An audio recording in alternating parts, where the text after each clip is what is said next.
why I've been waiting for this one. Alright, let me get this out of the way right now. Is this the best Scooby-Doo movie of all time?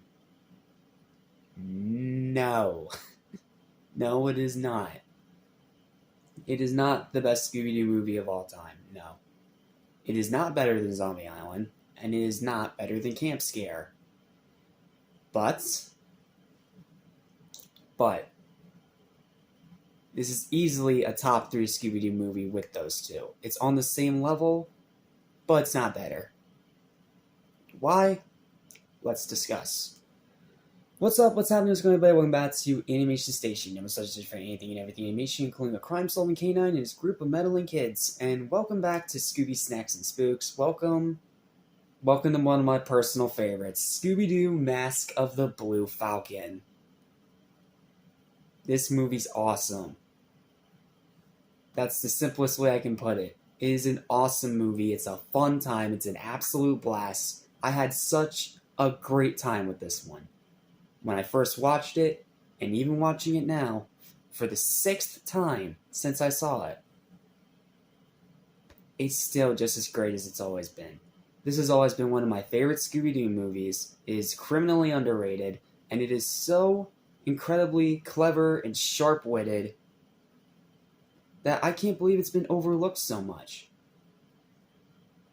Cough drop, excuse me. So, what makes this movie so awesome? Well, I don't really have time to do a big 1 hour long review like I want to do, because it's already almost 8 o'clock, so.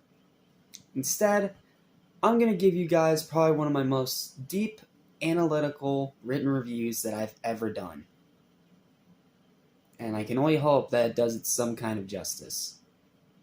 So sit back, relax, and let's dive in to this masterpiece. Sure, this franchise has more than a few mistakes over its 54-year-long history, but when it's fully firing on all cylinders, it can truly create some animation gold. And this one truly is something special. Grab your capes and convention passes as we dive into the truly super adventure of the next installment of the series, Scooby-Doo, Mask of the Blue Falcon. When the Blue Falcon villain from his TV show, known as Mr. Hyde, voiced by the legendary John DiMaggio, causes all kinds of havoc at a comic book convention, it's up to Dog Wonder and the Mystery Inc. gang to unmask this latest bad guy and save the day, just like Blue Falcon himself has done countless times in his television series.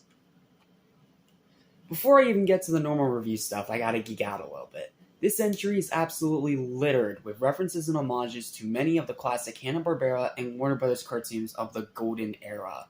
Flintstones, Jetsons, Captain Caveman, DC Super Friends, Space Ghost, Dino Boy, Blue Falcon.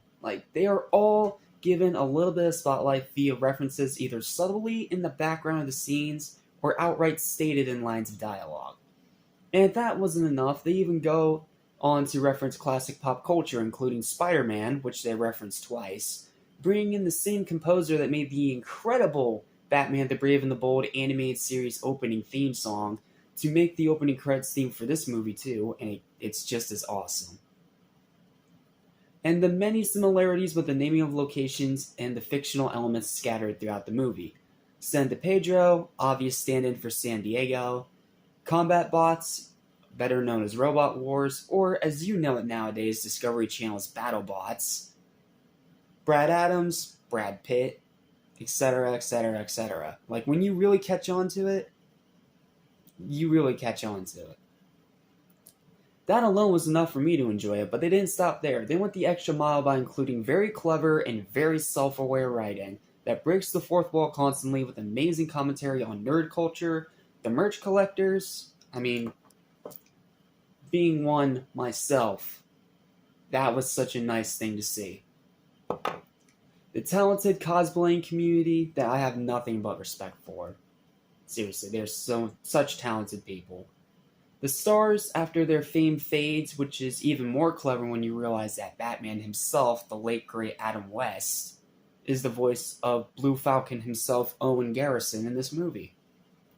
And my personal favorite, calling out the terrible big budget cash grabbing and very scummy world of live action remakes of beloved legacy IPs.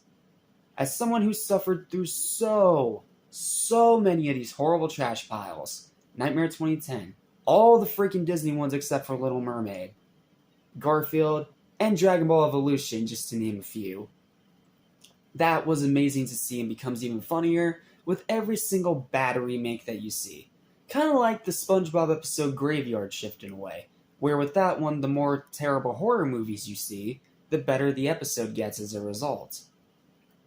But that's not even close to all its strengths, as it also boasts a fantastic mystery. Seriously, the mystery in this one is top 5 in the franchise easily. Great mystery. Great characters, stellar animation, great music, an enjoyably wild finale, a great setting, superb voice acting from a ton of legends, excellent humor, perfect pacing, great runtime, tons of wild twists and turns, and pretty high rewatchability, especially if you're a comic book or vintage cartoon fan, yours truly, who gets all of its references and its clever self-awareness of the entire plot that it presents before you. While I still think that Zombie Island and Camp Scare are slightly better movies, this is easily a top 3 movie of the entire franchise. Funny, clever, sharp-witted, self-aware, charming, and a lot of fun is what awaits you in this action-packed adventure. Highly recommended. It's almost as fun as going to an actual comic book convention. I don't mean that as hyperbole. This movie is fun. Like, if you love vintage cartoons and you love comic books, you are going to adore this movie because it treats both of those with respect, and it has so many references that it'll make you geek out one way or another. But it's not just the references that keep this movie high up on a pedestal. No, it's because all hands were on deck for this one. Nothing feels half-efforted. Nothing feels rushed. Everything feels carefully planned out to every single solitary line of dialogue and frame of animation in this entire movie. It is an absolute masterpiece, and I cannot believe how little, to this day, how little this thing is talked about. Like, this is an incredible movie. Comic book fans are going to love it. Scooby-Doo fans are going to love it. Vintage cartoon fans, you're going to adore it for all its references. And then you still have its actual original plot, and the plot itself is fantastic. It's just an absolute freaking blast. There's literally no other way to put it. If you, for some reason, have not seen this movie yet, go watch it right now. And before you say it doesn't fit Halloween, yeah, what is one of the most popular costumes every single year, every Halloween? Batman, Spider-Man, Venom, Iron Man. Like, superheroes are a very popular costume. So, I mean, it still fits Halloween, just not in the way that you're expecting it to. So, with all that said, and with a big stupid grin on my face, I'm going to give Scooby-Doo Mask of the Blue Falcon an easy, high, very, very well deserved 10 out of 10. The third one of this franchise to get that high score. It is an incredible movie. It is a fantastic movie. It is clever. It's funny. It's sharp-witted. It's everything you love about Scooby-Doo, while also throwing in everything you love about comic book conventions and pop culture. What more could you ask for? Incredible movie. Definitely check this one out if you haven't already. This is definitely one of Scooby's biggest high points of his entire 54-year history. And that's it. Thank you guys so much for watching. Please don't forget to like, share, and subscribe. Seriously, check this movie out. It needs more love. It needs more attention. It needs more recognition. And I'll see you guys next time, when unfortunately we have to dive off a cliff. Because before we talk about the next